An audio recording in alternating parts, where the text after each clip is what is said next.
Okay, hello people. Tonight we're gonna be talking about Donal, the upcoming new S-rank sinner, who is going to make his official appearance both as a playable character and in Chapter 13. So Donal is quite surprisingly an enabler after reading his kit, and he enables one of the teams that I actually didn't even remember, the Electrocution team. Most notable member will probably be Ray, who has it as part of a kit. So let's dive right into his skill set. I'll talk about the normal attack first, then the basic in description, as well as his mania intensifier.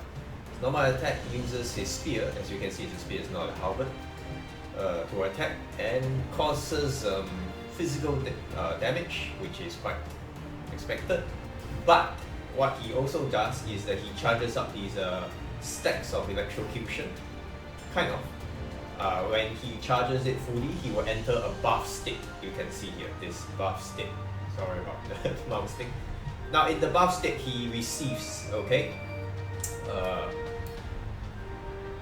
some attack speed up buffs. So in a sense, I guess that makes him attack a little bit faster because he is a Fury after all, it won't be too fast.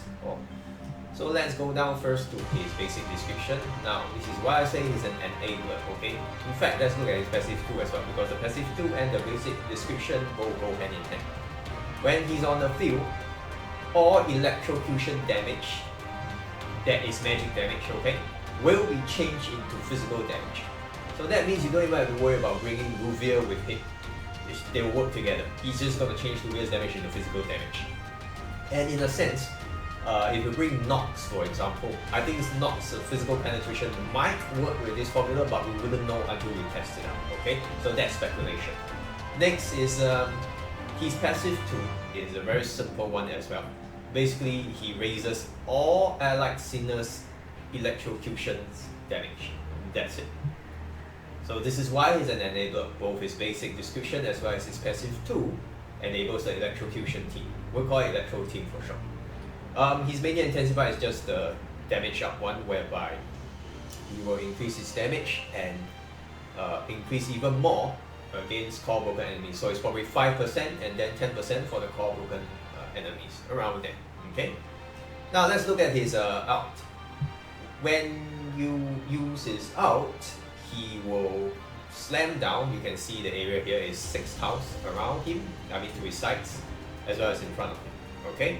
To slam his spear into the ground and cause physical damage as well as 1 core damage, and at the same time place an electrocution debuff on the enemy. So it's, if I'm not wrong, this is like a DOT. I can't remember anymore. I hardly use Ray.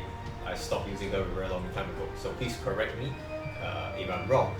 But this is the gist of his particular up.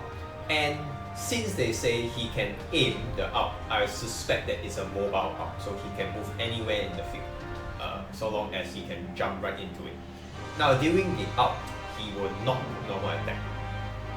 Instead, he will do a DOT over the 6 tiles, and while doing it, he will slowly reduce his charges of electrocution, or on himself. I mean, not the debuff, but rather the amount of electro charges that he has in order to reach the buff state mentioned earlier. So he will reduce it at a certain rate and then apply that DOT to whoever is in the range of that up. Then if his charges are done and depleted, or if you move him or take any other action with him, he will immediately release all his charges and exit the up. So please be aware of that. If you're going to be using it, you better commit to it until it ends. Now, in the buff state, the out will have an increased damage, increased core damage. So I'm guessing it's going to be 2 cores, because there's no way it's got to be 3 cores, that will be too broken. So most likely increased 1 core, and since he cannot charge this out to a maximum of 2 times, for example, he can only use it once. This effectively means that he can just break up to 2 cores per out whenever it recharges. So the amount of energy required will probably be a bit high on the high end. Okay, so be aware of that. He will also place more electrocution debuffs on the enemy when in the buff state and using his ult. Then while doing his ult in this buff state, right, this line here says that the DOT damage interval will be shortened.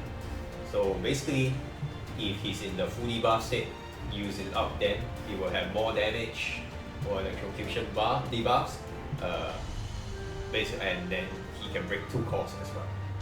Once he has used up all his charges, he's just going to exit the buff state as well. So please be aware of that. His passive 1, whenever he uses his normal attack or his ult, for a certain number of times, he will then slam his spear down to do a certain amount of physical damage to the 6 tiles. So treat it as like after a certain number of attacks, is additional damage. That's about it. His ECB is also pretty much a one-time use. As it says here, you can only use it one time per battle. He will have a new ult, whereby he will immediately enter the buff state, if I'm not wrong. Let's see. For a certain amount of time, okay, he will enter the buff this state. He will then have a certain amount of attack up, as well as his charges and ult will be immediately refilled to the fullest. And let's see. Okay, then his passive 1 will also be reduced, in the sense that the number of attacks before his passive 1 activates will be reduced. So treat it as like he goes into a kind of berserk state, whereby he immediately refills his ult, his charges. He will also have his passive 1 timer reduced in the sense of like the less attacks. So in this, obviously it's meant for a burst phase. There's really no other reason to use this.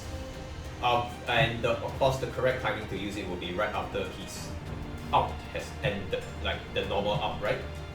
You will use his normal ult. Then once you see him exit his normal ult, and you're already in the burst phase, make sure that you use his ECV right after that. He will charge up again, and he will then be able to do another round of burst damage. Okay, so basically that's his kit. Let's look at the ult. As you can see here, he will push his spear into the ground and continuously do damage in these 6 tiles.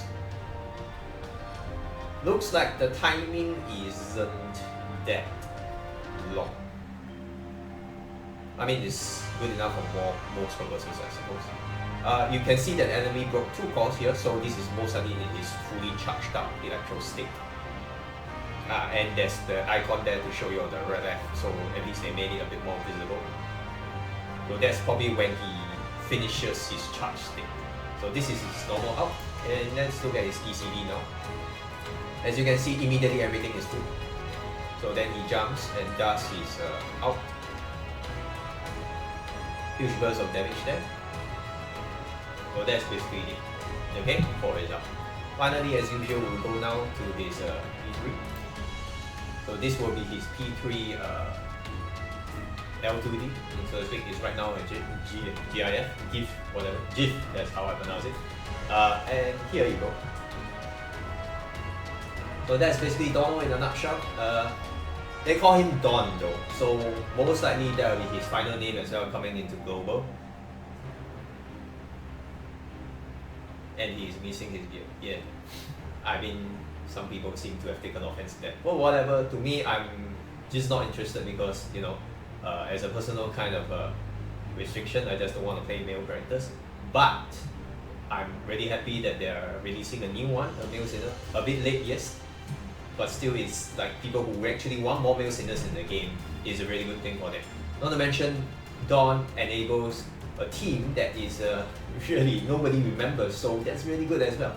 We're given more options to build the teams that we want, play the characters that we might like, or the ways that we want to. There's going to be discussions surrounding like who fits the team with Dawn. Like Luvia Ray obviously will be part of the team, but there are some other characters that can or cannot be part of the team depending on like whether or not you have them, whether or not they will fit in with the Electro team in a sense, because they are actual Electro sinners. as well as signals that work well with the electro team. So that will be left for discussions in like Reddit or other people's posts or communities, because I'm not going to go into detail about Don himself. That's basically the gist of his kit, and I hope this helped. So for those looking forward to Don, good luck getting him when he actually comes around in global. That's it for this video.